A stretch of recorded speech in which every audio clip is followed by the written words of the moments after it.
नमस्ते ट्रेडर्स, मेरा नाम है पवन चौधरी और आपका मेरे चैनल सेविंग्स प्रो में बहुत स्वागत है। अब हम बात करने वाले हैं स्टॉक AIIL के बारे में। ठीक है, इसका जो फुल नेम है वो है ये Autham invest and infra limited. ठीक है, तो देखो ये जो है ये अगर अपन मंथली में देखेंगे तो देखो यहाँ से ये शुरुआत हुआ है और ये अप ट्रेंड में ही है। यहाँ पे इसने फ्लैग पैटर्न बनाया, फिर से ये अप ट्रेंड में ही है। तो अभी कहाँ पे रुकेगा कुछ पता नहीं, लेकिन ये रुकने वाला ही है।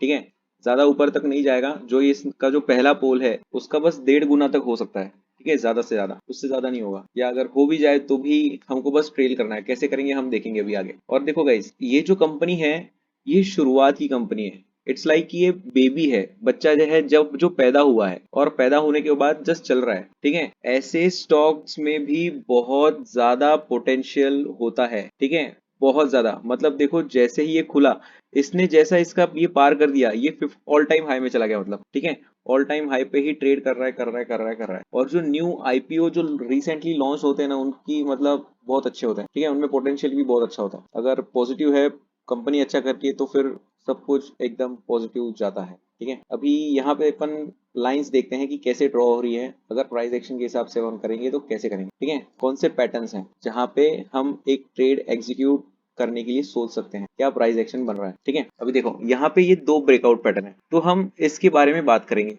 और फिर जो आने वाला जो अपकमिंग है, ठीक है, हम अभी यहाँ पे इसकी लाइन भी ड्रॉ कर लेते हैं, मतलब आगे जाके कंफ्यूजन ना हो। ठीक है, तो ये हमने ड्रॉ कर लिया, तो भी चलो इसको देखते हैं अंदर। ठीक है, अभी फॉर एग्जांपल ये सिलेक्ट करने का मेन रीजन क्या है। ठीक है, ये देखो ये Autham investment and infra limited. तो देखो ये सिलेक्ट करने का मेन रीजन क्या है, म्यूचुअल फंड्स। ठीक है, म्यूचुअल फंड्स ने मार्च अप्रैल और मई में, ठीक है, इतनी होल्डिंग्स बढ़ाई है। देखो स्टार्टिंग में जिधर 3 ही म्यूचुअल फंड्स के पास होल्डिंग थी, ठीक है, सिर्फ 3 होल्डर थे, वो मार्च में सीधा 27 हो गए, 26, फिर 28। ठीक है, ये जो है ये न्यू एंट्रीज हैं। तो अभी के टाइम पे टोटल 28 म्यूचुअल फंड एक्टिव हैं इसमें। ठीक है, तो ये बहुत ही अच्छी साइन है। ठीक है, बहुत अच्छा साइन है। और उसके बाद अगर हम देखेंगे तो देखो शेयर होल्डिंग पैटर्न में भी एकदम पॉजिटिव जो चीज मैं हर टाइम पे देखता हूँ और मैं देखना पसंद करता हूँ, वो ये है कि प्रोमोटर होल्डिंग जो है, प्रोमोटर होल्डिंग वो मोर देन 50% है। ठीक है, मोर देन 50% मतलब ये बहुत पॉजिटिव साइन है। ठीक है, और देखो FII की भी जो होल्डिंग है यहाँ मार्च में बड़ी है। ठीक है, ज्यादा नहीं बड़ी है लेकिन 0.1 से बड़ी है। और जो मेन जो डिफरेंस आ रहा है जिसमें फंड्स की मतलब होल्डिंग बड़ी है, वो म्यूचुअल फंड ही है ना, जिसमें बहुत सारी बड़ी है जो अपन ने अभी देखा। तो अभी अपन थोड़ा सा ऑर्डर फ्लो देख लेते हैं कि अगर समझो है ना, म्यूचुअल फंड का हमने कभी देखा 3 महीने से बढ़ रहा है। ठीक है, म्यूचुअल फंड का हमने देखा कि 3 महीने से बढ़ रहा है, मार्च से, मार्च अप्रैल में। अभी हम चार्ट में देखेंगे कि मार्च कब से है, मार्च अप्रैल में, मतलब देखो मार्च, यहाँ मार्च में अभी समझो, देखो ये मार्च जो मंथ है वो यहाँ तक चला है, यहाँ तक। तो समझो इनकी जो म्यूचुअल फंड्स की जो एंट्री है ना, वो ये लेवल तक है। हम प्राइस भी डिटरमाइन कर सकते हैं, एग्जैक्ट प्राइस की कौन से प्राइस पे हुआ है। ठीक है, तो अपन ये पकड़ते हैं कि ये कोई तो ये प्राइस ही होगा। ठीक है, इतना ऊपर बाय नहीं हुआ यहाँ पे। अगर म्यूचुअल फंड्स ने देखा भी होगा तो प्रॉपरली लेवल्स भी देखा होगा। ठीक है, यहाँ पे भी हो सकता है, कहीं पे भी हो सकता है। ठीक है, तो अपने को मालूम क्या पड़ता है कि ये जोन में है ना, मतलब मार्च से पहले एंट्री हुई है, फिर अप्रैल में भी हुई है, मतलब देखो अप्रैल एंड यहाँ पे है, फिर जून। ठीक है, मार्च अप्रैल मई, फिर ये मई। ठीक है, मई भी यहाँ से यहाँ तक है, तो यहाँ पे भी एंट्री हुई है। मतलब अगर यहाँ पे एंट्री हुई है, जिन्होंने यहाँ पे एंट्री की है, ठीक है, जिन्होंने मई में एंट्री की है, उनको लगता है कि प्राइस ऊपर जाएगी, मतलब बहुत ऊपर जाएगी, इससे भी ऊपर जाएगी। ठीक है, तो भी देखो हम देखते हैं इसको ऑर्डर फ्लो में कि कैसे हमको ये देखना है। और गाइस एक बात ऐसी है कि ये जो ऑर्डर फ्लो का ये जो प्लान है, जहाँ पे आप ऑर्डर फ्लो चार्टिंग वगैरह सब देख सकते हो, ये आपको गो चार्टिंग पे मिलेगा। ये gocharting.com है। यहाँ पे आपको प्रीमियम प्लान लेना पड़ेगा और यहाँ पे तकरीबन 2000 तक आपको खर्चा करना पड़ेगा हर महीने, अगर आपको ये चीज देखनी है तो। ठीक है, मैं इस लाइन को निकाल देता हूँ, हम ये नहीं देख रहे थे। तो अगर आपको ये चीज देखनी है तो आपको खर्चा करना पड़ेगा। अगर खर्चा नहीं करोगे तो ये चीज जो है ना वो देख नहीं पाओगे। ठीक है, और ये जो है ये बहुत इंपॉर्टेंट है, क्योंकि यही है फुटप्रिंट्स। ठीक है, जो अपन ने ये देखी, ये इंस्टीट्यूशंस के फुटप्रिंट्स हैं। ठीक है, इंस्टीट्यूशंस के। और जो हम यहाँ पे देख रहे हैं, हम यहाँ पे स्मार्ट मनी के फुटप्रिंट्स देख रहे हैं। ठीक है, तो अभी देखो यहाँ पे हम देखते हैं, ये फ्लिप रीटेस्ट टाइप स्ट्रक्चर बना है। अगर प्रॉपर आपको प्रोफेशनल प्राइस एक्शन का प्रॉपर नॉलेज है तो आपको ये आइडेंटिफाई हो जाएगा, ये फ्लिप रीटेस्ट टाइप स्ट्रक्चर है। ठीक है, फ्लिप रिटेस्ट का यहाँ पे ट्रैप हुआ है। तो चलो देखते हैं, यहाँ पे देखते हैं कि यहाँ पे सेलिंग आई है जो नो डाउट रेजिस्टेंस पे है। फिर बाद में जस्ट वॉल्यूम देखो भी, है ना, 15,000 बाइंग है टोटल, है ना। ये अपने को बायर्स और सेलर्स बताते हैं, राइट साइड है बायर्स और लेफ्ट साइड है सेलर्स। तो सेलर देखो 7 14,000, यहाँ पे ये न्यूट्रल हो गया, ठीक है। फिर आगे जाते हैं 6,000, 1,000, 8,000, 4,000, 56,000। ये देखो 56,000 का मतलब सेलिंग आया है, सॉरी बाइंग आया है। 56,000 नई बाइंग ऑर्डर्स आए हैं, ठीक है। इतनी क्वांटिटी नेट बाइंग में गई है। देखो सेलिंग, देखो सेलर्स कितने हैं, ठीक है। और हर दिन में आपको ये डेटा मिलेगा, मतलब एक कैंडल आज बनी तो ये अगले दिन का जो होगा वो होगा, मतलब हर दिन का और लाइव डेटा देखने को मिलेगा।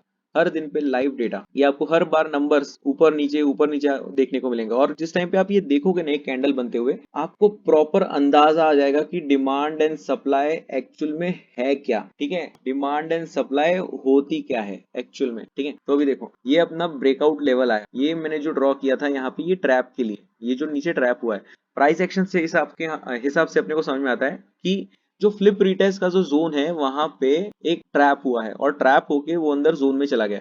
तो यहाँ पे देखो वॉल्यूम इतना नहीं है, ठीक है। सेलर्स हावी थे लेकिन लास्ट लास्ट में बाद में बायर्स आए हैं यहाँ पे, ठीक है। फिर बाद में देखते हैं ऊपर नेक्स्ट कैंडल पे, तो देखो रेजिस्टेंस की तरफ है और जो वॉल्यूम है वो 10,000 बढ़ गया है, ठीक है। यहाँ पे -1 था तो यहाँ पे +10 हो गया है, मतलब यहाँ पे बायर्स आए हैं। उसके बाद, ठीक है, उसके बाद कैंडल बनी है यहाँ पे, इसने डाउन गई है बाद में ऊपर भी गया है, ठीक है। मतलब एक इनडिसीजन टाइप कैंडल है। अभी यहाँ पे सिर्फ कैंडल को देखोगे, फॉर एग्जांपल अगर मैं इसको हटा दूं, सिर्फ कैंडल को देखोगे तो कुछ समझ में नहीं आता, ठीक है। कुछ भी समझ में नहीं आता, अगला कैंडल क्या होगा, क्या हो सकता है, क्या नहीं हो सकता है, कुछ मतलब कुछ समझ में नहीं आता। अगर हम इसको फुटप्रिंट्स में देखें तो अपने को समझ में आता है कि देखो बायर्स बहुत ज्यादा है ना, 11 ये सब जगह पे बायर्स जीते हुए हैं। मतलब जो फाइट चली है बायर्स और सेलर्स के बीच में, तो यहाँ पे बायर्स की विन हुई है, ठीक है, बायर्स जीता है।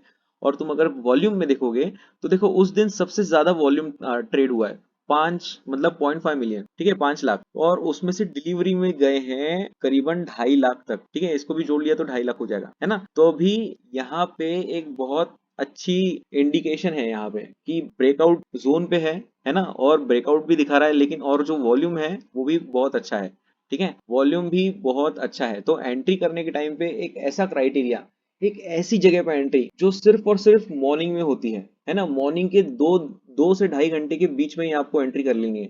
अगर वैसे ही आपको एंट्री मिलती है तो ही आपको ट्रेड करना है, ठीक है। आप कर सकते हो कैसे भी, लेकिन जो मेरा क्राइटेरिया है एंट्री करने का, मैं मोस्टली उसको मॉर्निंग में ही पकड़ने का ट्राई करूंगा, ठीक है। ऐसे ही क्राइटेरिया होना चाहिए, जैसे जहां पे प्राइस है ना वापस कभी ना आए, ऐसा ही आपका क्राइटेरिया होना चाहिए एंट्री के लिए, ठीक है। बात समझ में आ रही है। हमेशा याद रखना ऐसी जगह पे एंट्री करो जहां पे प्राइस कभी नहीं वापस आए, ठीक है। मतलब वो ट्रेंड जो तुमने सोचा है वो ट्रेंड के लिए निकल जाए, बस वो पूरा हो जाए, ठीक है। मतलब यहाँ से अगर ब्रेकआउट हो रहा है तो ये अपने को रेजिस्टेंस लाइंस पहले से ही मालूम है ना। पहले के पॉइंट से अपन ने इसको ड्रॉ किया है ये वाले लाइन से, तो अपने को मालूम है कि यहाँ पे जाने के बाद यहाँ पे सेलर्स आ सकते हैं, जो कि हुआ भी है। देखो यहाँ पे जाने के बाद 9,000 की सेलिंग हुई है, सॉरी 22,000 की सेलिंग हुई है और 70,000 की भी सेलिंग हुई है, ठीक है। हालांकि हल्के से दोनों बराबर थे, बायर्स भी इक्वल और ये भी इक्वल, सिर्फ 59 quantity he, number of shares he minus में है, ठीक है। ये डेल्टा है तो डेल्टा ज्यादा डिफरेंस नहीं है, तो यहाँ पे ये पॉजिटिव था और ये फिर प्रॉफिट बुकिंग थोड़ा सा आया, फिर यहाँ पे और ज्यादा प्रॉफिट बुकिंग आई। तो अभी देखो ये बाद में ये लेवल देखो, यहाँ तक देखो कैसा बन रहा है। यहाँ पे -4 +2 +48, देखो और वॉल्यूम आया, ठीक है, और वॉल्यूम आया। फिर बाद में -95 91 नॉर्मल है, ये भी नॉर्मल है। फिर देखो 28,000 फिर से आया। देखो जो भी माइनस हो रहा है, मतलब जो भी सेलर्स हैं, सेलर्स से ज्यादा यहाँ पे अपने को बायर्स दिख रहे हैं। फिर बाद में देखो फिर से 1,000 सेलर हैं। अगर आपने मेरे पहले के पार्ट्स देखे हैं, है ना, जो अपन डेली में जो स्टॉक सिलेक्शन बता रहा हूँ कैसे ट्रेड करना चाहिए, कैसे क्या है, अगर आपने वो डेली अगर देखा है तो आपको मालूम होगा, अब तक एक कॉमन सेंस बन गया होगा कि ये कैसे वॉल्यूम दिखता है, ठीक है, ये कैसे दिखता है। तो अभी देखो नेक्स्ट कैंडल में क्या हो रहा है, ये सीधा 2002 आ रहा है, सॉरी 202 आ रहा है, मतलब 2 लाख के आसपास क्वांटिटी आया है यहाँ पे। अभी देखो यहाँ पे अपन जिस टाइम पे स्विच करते हैं तो देखो ये कैंडल कैसी है, इन डिसीजन कैंडल है, मतलब इन जो पहले जैसी कैंडल है ना, सेम उसी की तरह कैंडल है, कोई ज्यादा बड़ी भी नहीं है, कुछ ज्यादा ये भी नहीं है। तो मतलब ये क्या चीज है ना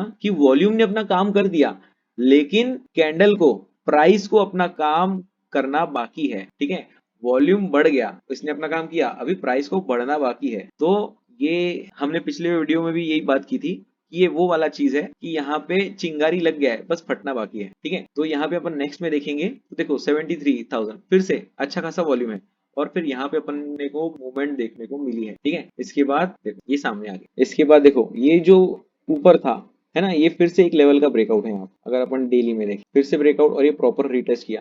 देखो रीटेस्ट के टाइम पे प्रॉफिट बुकिंग आई, थोड़ा सा नीचे गया, सेलर्स आए, लेकिन सेलर्स कम है और देखो बायर्स कितने ज्यादा हैं, लगभग 3 लाख के आसपास है, 2.25 लाख, और इतने इतने ही कम है। उसके बाद देखो फिर से, ठीक है, ये जो भी इतनी बड़ी बड़ी एंट्री हो रही है और एक स्टॉक का प्राइस यहाँ पे 2500 है। ठीक है, मतलब 2200 2500 जो भी है, तो यहाँ पे जो क्वांटिटी है, ये क्वांटिटी कौन ट्रेड कर सकता है? ये स्मार्ट मनी ही ट्रेड कर सकता है। ठीक है, ये जो तुमको छोटा छोटा नंबर्स दिख रहा है ना, ये है नॉर्मल रिटेलर्स लोग, लेकिन जो बड़े क्वांटिटी में आता है मतलब वो स्मार्ट मनी। स्मार्ट मनी क्या है? जो ताकत रखता है अपने पास प्राइस को हिलाने की। ठीक है, ये छोटे छोटे शेयर्स में, ये छोटे छोटे अमाउंट क्वांटिटी में वो ताकत नहीं है जो बड़े क्वांटिटी में। ठीक है, यहाँ पे देखो फिर से बड़ी है, फिर बाद में आगे जाने के बाद प्राइस फिर से बड़ी है। यहाँ तो भी देखो ये ऊपर का लास्ट पैटर्न जो अपन ने देखा था, अभी यहाँ पे क्या दिख रहा है, यहाँ से वॉल्यूम देखो कैसे आ रहा है 44, फिर बाद में ये सीधा 11 है ना, -18, ये 28 हो गया समझो दोनों का प्लस करने के बाद, फिर ये वापस 9। अभी देखो वॉल्यूम आया कितना है टोटल, 47 + 35। ठीक है, और ये इतना गया है। अभी अगर तुम इसका अगर सबमिशन निकालोगे तो तुमको इसका जवाब मिल जाएगा कि अगला मूव क्या हो सकता है। अगर गाइस आपको ऐसा ही प्रॉपर प्रोफेशनल लेवल पे प्राइस एक्शन सीखना है, ठीक है,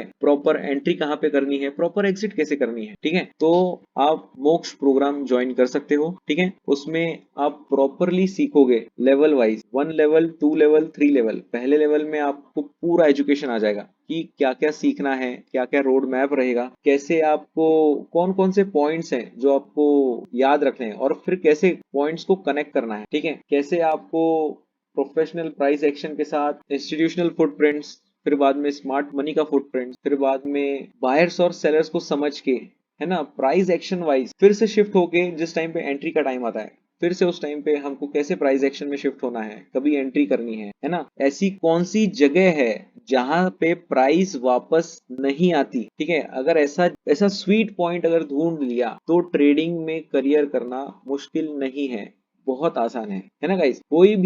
कोई भी बंदा ट्रेडर बन सकता है एकदम अगले दिन से, बस उसको ये समझना है कि मुझे कब ट्रेडिंग नहीं करनी है और कब करनी है, दैट्स इट। अगर आप प्रॉपर सिस्टम फॉलो करोगे तो आप ट्रेडर हो, अगर आप नहीं करोगे तो आप नहीं हो। Bye guys.